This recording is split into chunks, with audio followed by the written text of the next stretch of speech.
زیادہ نقصان دیتی ہیں اور بہت پیچھے چھوڑ دیتی ہیں۔ دنیاوی معاملات سے لے کر روحانی، اخلاقی، قلبی اور قرب الہی ایک لفظ ہوتا ہے جو ہمیں اکثر سننے کو ملتا ہے کہ آپ کی توجہ نہیں ہے۔ یہ ڈھیر سارے لوگوں کا مطالبہ ہوتا ہے، اہل خانہ بھی مطالبہ کرتے ہیں، کئی موقع پر والدین بھی مطالبہ کرتے ہیں، غرباء بھی مطالبہ کرتے ہیں کہ امیروں کی ہماری طرف توجہ نہیں ہے۔ اور یہ بڑی لازمی سی بات ہے کہ کسی چیز پر جب توجہ رہتی ہے تو وہ چیز بہتر ہو جاتی ہے، اور جب عدم توجہی کا لوگ مظاہرہ کرتے ہیں تو وہ معاملہ خراب ہو جاتا ہے۔ یہ جو عدم توجہ ہے اسی کو غفلت کہتے ہیں، اور جب انسان کے مزاج پر غفلت طاری ہوتی ہے اور غفلت اس پر پوری طرح غلبہ کر لیتی ہے تو پھر اس کی زرخیز زمین کو وہ بنجر کرتی ہے۔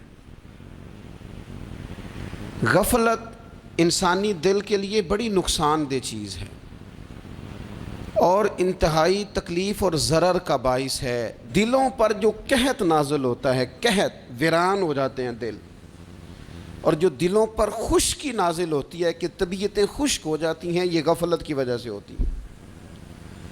جو لوگ غافل ہو جاتے ہیں نا، اپنے معاملات کا دھیان نہیں رکھتے، دیکھیں نا، آپ کو کھانا کھاتے بھی غافل نہیں ہونا چاہیے۔ اگر کھانا بھی غیر معتدل کھا لیا جائے تو وہ انسان کی طبیعت کے لیے باعث ضرر بن جاتا ہے، نقصان کا باعث بنتا ہے۔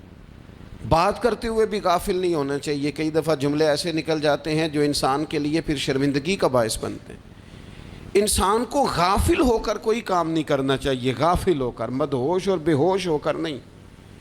غفلت دل کو ویران کرتی ہے، طبیعت میں خشکی لاتی ہے۔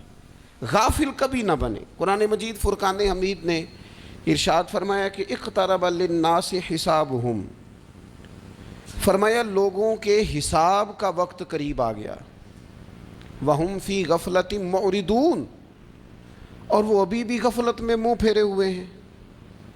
ٹائم آ گیا حساب دینے کا، لیکن وہ ابھی بھی غافل ہیں۔ ہمارے جو زیادہ تر نقصان زندگی میں ہوئے ہیں وہ صرف ہماری غفلت کی وجہ سے ہوئے ہیں۔ ہم نے چیزوں پر توجہ نہیں دی، چیزیں گڑبڑ ہو گئیں۔ جس آدمی نے پھول لگائے ہوں، پھل لگائے ہوں، کھیتی لگائی ہو، وہ دانہ ڈال کے پانی دے کے فارغ نہیں ہو سکتا، اسے توجہ کرنی پڑتی ہے۔ اور کسی نے کہا تھا مالی جیندے ہون تو پھر بوٹے سوکدے نہیں، اگر موجود ہونا ان کو سینچنے والا، رکھوالی کرنے والا، تو پھر ان کی جڑیں کبھی خشک نہیں ہوا کرتی۔ ہماری جو غفلتیں ہیں یہ بڑی ضرر کا باعث ہیں، نقصان کا باعث، اور مجبوری معاف ہوتی ہے، غفلت معاف نہیں ہوتی۔ اسکول میں پڑھتے تھے، مدرسے میں پڑھتے تھے، تو ایک مجبوری ہو گئی جی، خدا نہ خواستہ گھر میں کوئی پریشانی ہو گئی تو اساتذہ اس پر سزا نہیں دیتے۔ کوئی خوشی کا موقع ہے گھر میں، فیملی میں کسی کی شادی ہے، اساتذہ اس پر سزا نہیں دیتے۔ لیکن اگر کبھی پتہ چلتا تھا نا کہ یہ گھر سے تو آیا تھا لیکن مدرسے نہیں آیا، یہ اسکول نہیں آیا، رستے میں غافل ہو گیا، تو یہ بات خوفناک تھی۔ یہ قابل سزا جرم تھا کہ تو غافل ہو گیا اپنی پڑھائی سے، تو گھر سے آیا اور یہاں نہیں آیا۔ غفلت قابل سزا ہوتی ہے، مجبوری کی معافی ہوتی ہے۔ ہمارا آج کل جو مسئلہ ہے وہ غفلت کا ہے۔ ڈھیر سارے لوگ ہیں، سمجھدار بھی ہیں، سیانے بھی ہیں، معاملہ فہم بھی ہیں، باشعور بھی ہیں، تعلیم کی ڈگریاں بھی رکھتے ہیں، لیکن اگر ان کی زندگیوں کی تکلیفوں کو دیکھا جائے اور بے آباد روح کو دیکھا جائے اور سجدوں سے ان کی دوری کو دیکھا جائے تو ایک ہی بات سمجھ میں آتی ہے کہ گزارتا ہے، اس لیے کہ اس کے لائق ہونے کے ساتھ ساتھ اس کا توجہ کرنا بھی تو ضروری ہے نا۔ نرے لائق کا کیا فائدہ اگر وہ محنتی نہیں، اگر وہ توجہ ہی نہیں کرتا، اپنا سبق دھیان سے سنتا پڑھتا ہی نہیں، تو جتنا مرضی لائق ہو پیچھے رہ جائے گا۔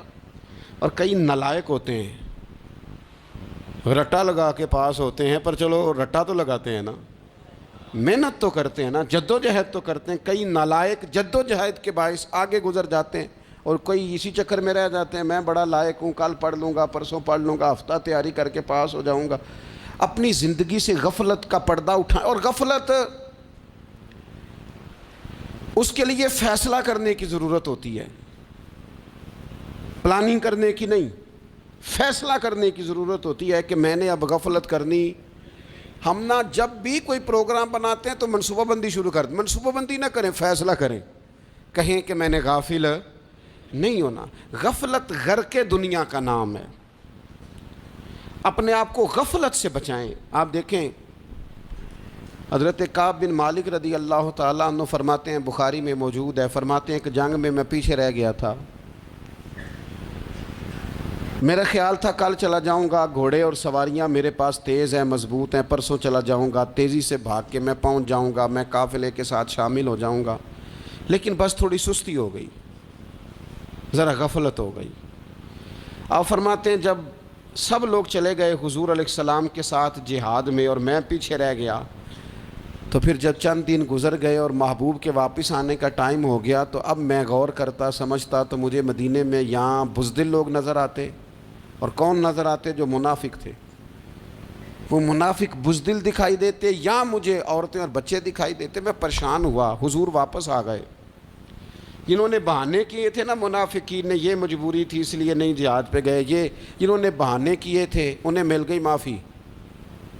اور میں نے سچ بولا, میں نے کہا یا رسول اللہ میں غافل ہو گیا تھا. اب کہتے ہیں میں نے جب کہا نا حضور سستی ہو گئی تھی, ذرا غفلت ہو گئی, تو بندہ محبوب سے ہی غافل ہو جائے, بندہ وہیں سے غافل ہو جائے. جو دم غافل سو دم کافر, سانو مرشد اے ہو پڑھایا. جب کہا نا حضور وہ غلطی ہو گئی, کوئی مجبوری نہیں تھی, تو فرماتے ہیں باقیوں کو معافی مل گئی, میرے ساتھ حضور ناراض ہو گئے. ایک دن نہیں, 2 دن نہیں, 50 دن حضور ناراض رہے. مدینے کی گلیوں نے مجھے پہچاننا چھوڑ دیا. در و دیوار سے مجھے یوں لگتا تھا کہ میں پردیسی ہوں. فرماتے ہیں میں مسجد میں آتا تھا, میں جب محبوب کو دیکھتا تو حضور رخ انور پھیر لیتے, اور مجھے پتا تھا جب میرا چہرہ ادھر ادھر ہوتا تو پھر کریم رحمت کی نظر فرماتے. فرماتے ہیں 50 دن مسلسل. پھر مجھے حکم ہوا کہ بیوی بھی بھیج دو, میکے بچے بھی بھیج دو, ننہال یعنی تنہا رہ جاؤ.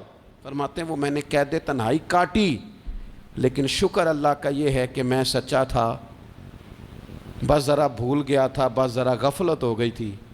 تو فرماتے ہیں پھر اللہ تبارک و تعالیٰ نے میرے اوپر فضل یہ فرمایا کہ میری توبہ کا اعلان رب نے قرآن مجید میں فرمایا. تو غافل نہ بنے کبھی بھی. ہمارا نا مسئلہ یہ ہے, اور آپ نے ناراض نہیں ہونا, ڈھیر سارے لوگ غافل ہو جاتے ہیں, مالدار بھی غافل ہیں, صاحبان علم بھی الا ماشاء اللہ بہت ساری جگہوں پہ غافل ہیں. جن لوگوں کو 4 لوگ جاننے لگ جاتے ہیں, کوئی مقام حاصل ہو جاتا ہے, وہ بھی بہت ساری جگہوں سے غافل ہو جاتے ہیں الا ماشاء اللہ. غفلت بڑی تکلیف والا منظر ہے.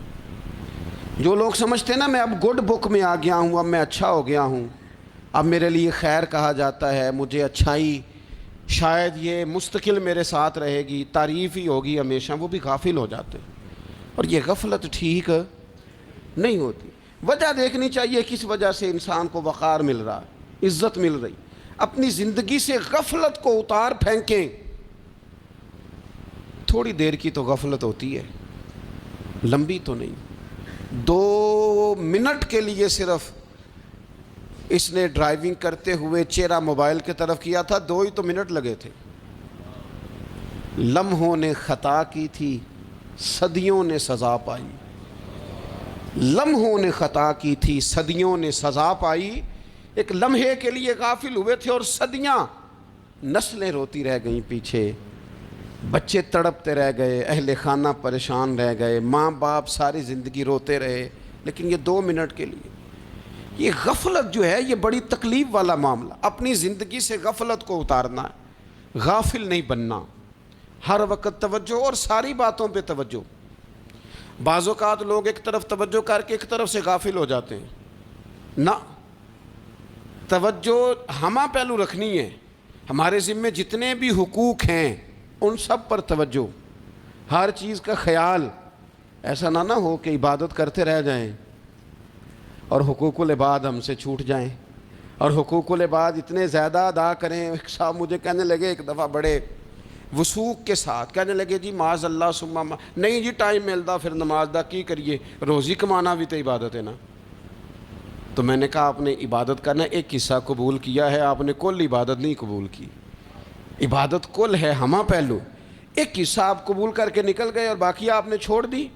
تو کسی ایک طرف سے بھی غافل نہیں ہونا. جتنی ذمہ داریاں ہیں، جتنی ڈیوٹیاں ہیں، ان سب کا خیال. اور جو بڑا آدمی ہوتا ہے، بڑا گھر میں بڑا ہو، قبیلے میں بڑا ہو، علاقے میں بڑا ہو، ادارے میں بڑا ہو، کلاس میں بڑا ہو، جو بڑا ہے اس کی تو ساری آنکھیں کھلی ہوئی ہونی چاہیے.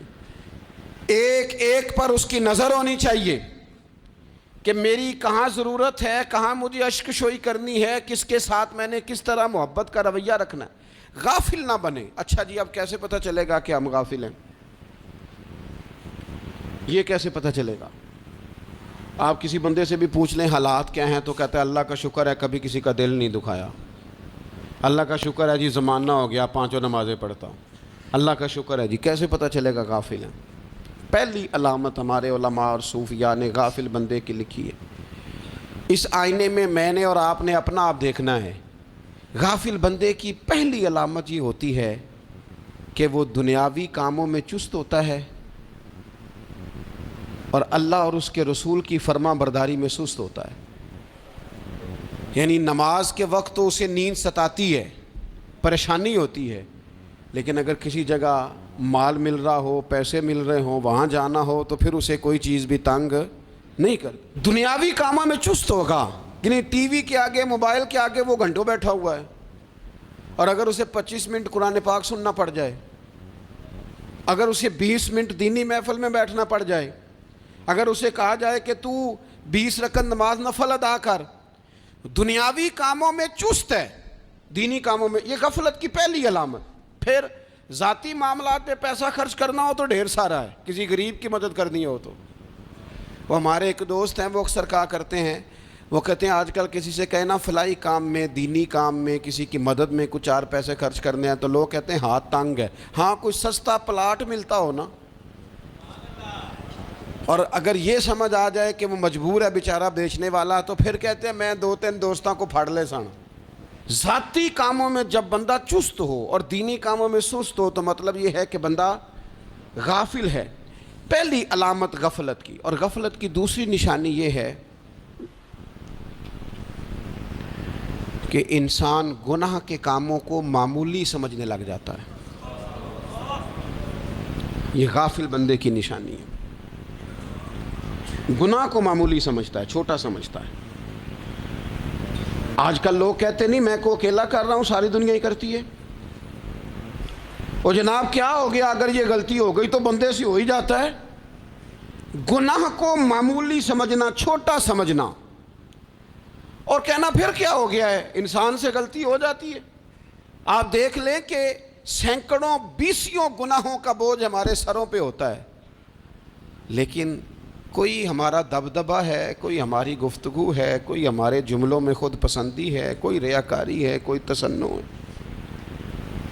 یہ غافل بندے کی علامت ہے. نبی اکرم صلی اللہ تعالیٰ علیہ وآلہ وسلم نے فرمایا مومن اپنے گناہوں کو پہاڑ کی طرح سمجھتا ہے. یہ بخاری میں حدیث ہے. مومن پہاڑ کی طرح جانتا ہے اور وہ ڈرتا ہے کہ کہیں وہ پہاڑ اس کے اوپر گر نہ جائے، یعنی کہیں مجھے میرے گناہ کی سزا نہ مل جائے. چھوٹے گناہ کو بھی پہاڑ جانتا ہے، یار مجھ سے غلطی ہو گئی، مجھے ٹھیک کر لینی چاہیے، مجھے معافی لے لینی چاہیے، مجھے توبہ کر لینی چاہیے. مومن اپنے اوپر گناہ کو پہاڑ کی جانب سمجھتا ہے. اور حضور علیہ الصلوۃ والسلام فرماتے ہیں کہ یہ جو فاسق اور فاجر ہوتا ہے نا، اللہ کا نافرمان، یہ گناہ کو مکھی کی طرح سمجھتا ہے. یہ سمجھتا ہے میں نے اشارہ کرنا ہے، مکھی نے اڑ جانا ہے. مومن کی علامت یہ ہے کہ وہ پہاڑ جانتا ہے، اگر غلطی ہو جائے تو پہاڑ. امام اعظم ابو حنیفہ رحمۃ اللہ علیہ گزر رہے تھے تو بارش ہو گئی تھی اور کوفہ میں کیچڑ تھا، تو آپ نے جو جوتے پہنے ہوئے تھے ان جوتوں سے چلتے ہوئے نا آپ کے پاؤں سے کچھ مٹی اڑی، تو سامنے ایک یہودی تھا، اب اس زمانے میں دیواریں کچی ہوتی تھیں، اس کے دیوار پر جا کے وہ مٹی جو تھی وہ لگ گئی۔ اب امام صاحب بڑے پریشان ہوئے کہ میں نے اس کی دیوار کو آلودہ کر دیا۔ یہاں تو لوگ اپنی اینٹیں رکھتے رکھتے کئیوں کی دیواریں توڑ ہی دیتے ہیں، اور پھر وہ اس پر ماننے کو بھی